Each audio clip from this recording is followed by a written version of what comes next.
In Canada, Google attempted to collude with the Ontario government to make the new port development in Toronto into a smart city. And a person I know well who knows more about technological issues and issues of potential technological control, probably than anybody I've ever talked to in the world, more or less fought that to a standstill so that Google didn't get their hands on the port development in Canada. And his primary concern was that what essentially wanted was all the data that would be generated as a consequence of constant monitoring of absolutely everything that went on in the smart city, because that data is part of the extended digital self and has tremendous commercial value. Because if I can track you in all your purchases and where you're going and where you are, I can target you for marketing in a way that's been unheard of up until now. And so that's a huge can of worms. And in any case, that didn't happen in Canada. But now it's reminiscent to me as well of what's happening in the UK, most particularly in Oxford and Cambridge, in relationship to the 15-minute cities. Now, the 15-minute cities are put forward as a solution to the problem of undue distance to travel. And so the idea is that wouldn't it be lovely if we had walkable neighborhoods where everything you needed was within easy reach? And, you know, I have some sympathy for that because I've gone to monoculture suburbs, let's say, that are nothing but row upon row upon row of identical houses with no churches and no bars and no community centers and, you know, the shopping centers at a distance, and that doesn't look like an optimal urban model.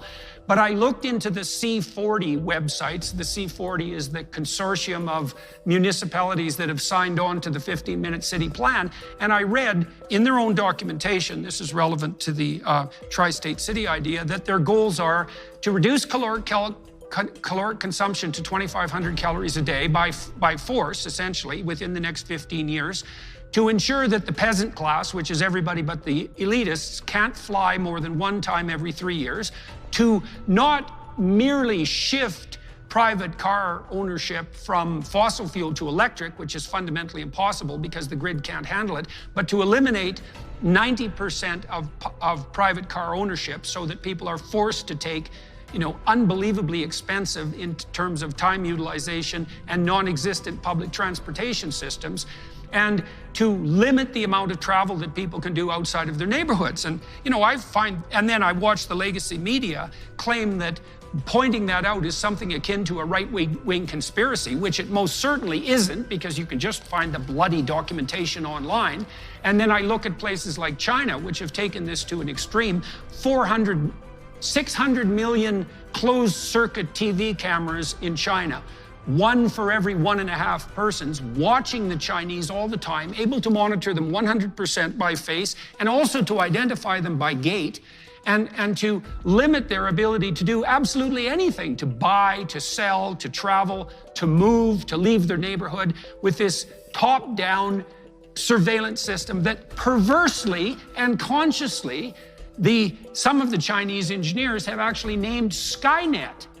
And in a conscious attempt to produce a positive version of, you know, the absolutely catastrophic, apocalyptic artificial intelligence that was in the bloody Arnold Schwarzenegger movies. And you can't even talk about this stuff without sounding like a raving conspiratorialist, but there it is. Now, tell me more about the tri-state city. So what have you seen? Because I don't know anything about it, neither does anybody else watching, I presume, except for, you know, those who've gone down the rabbit hole with you. I was reading a book about cholera a couple of years ago. I think it was called Ghost Map.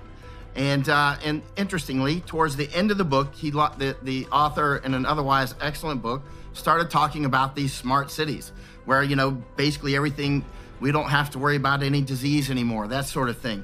Last time I was in China, I got kicked out of Hong Kong in 2020. I was a bad boy. I was watching the protest, and they finally kicked me out after 7 months. But that was Hong Kong. But the last time I was in mainland China, I was actually researching information more. I was in places like Nanjing and Shanghai and that sort of thing. But I was in southern China, where the Uyghurs are, for part of that trip. And I was talking with restaurant owners and farmers and that sort of thing. And various restaurant owners told me that when a Uyghur comes in, they are mandated by law to call the police immediately. The police immediately come to check. So the smart city goes beyond mere optics. You know, they're installing those cameras all over Hong Kong. They were doing that when I left. That's in Hong Kong. But over in mainland China, it's not just the cameras everywhere. It's also, you know, you're mandated to call. When I was in Hong Kong, by the way, in the protest, the protesters would take their lasers and shine them in the cameras and burn out the sensors. Actually, my camera got a little damaged by it. But you know, that's not a long-term solution, obviously. But what I'm getting to is these smart cities are clearly coming, and they're already here to some degree every time we use our cards and that sort of thing. But they're clearly taking it to a higher level of complete control. And again, this isn't conspiratorial. They say they're going to do it. And when you talk about Mark Rutte, the Prime Minister of Netherlands, you can see Klaus Schwab going, where do you find such prime ministers as Mark Rutte? You know, did you see him say, I watch your Twitter, Jordan, and I watch a lot of your podcast. I know you know what's going on because you talk about it all the time.